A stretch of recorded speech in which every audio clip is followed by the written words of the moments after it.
Aktres na si Rhea Atayde nanganak na sa first baby nila ni Sanjo Marudo.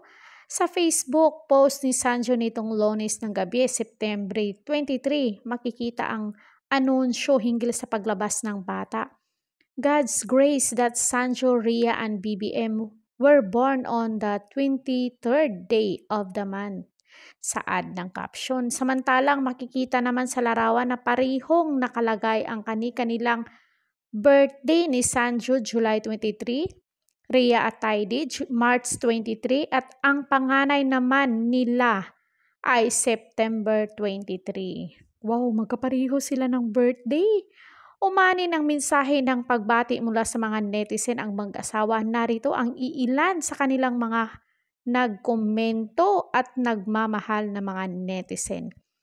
Congratulations, Ma'am Rhea and Boss Sanjo. Wow, congratulations to both of you.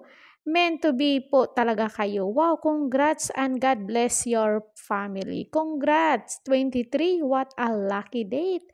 Congratulations, Kuya Sanjo Marudo. 23 is your lucky number. Wow, congrats, your first baby is born today. September 23, the feast of Padre Pio of Petrilcina. May God shower and blesses you more with healthy family. Congratulations to both of you.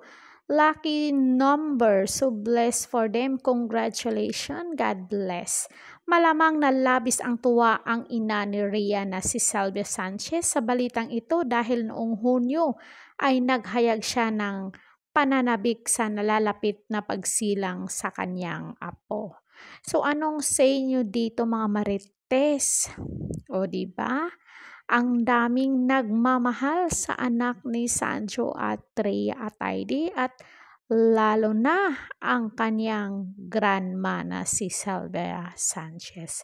So comment down kayo dyan mga marites kung ano ang inyong naging pahayag dito. Don't forget to like, share, and subscribe Caridad Official TV para updated kayo lagi. Thank you so much!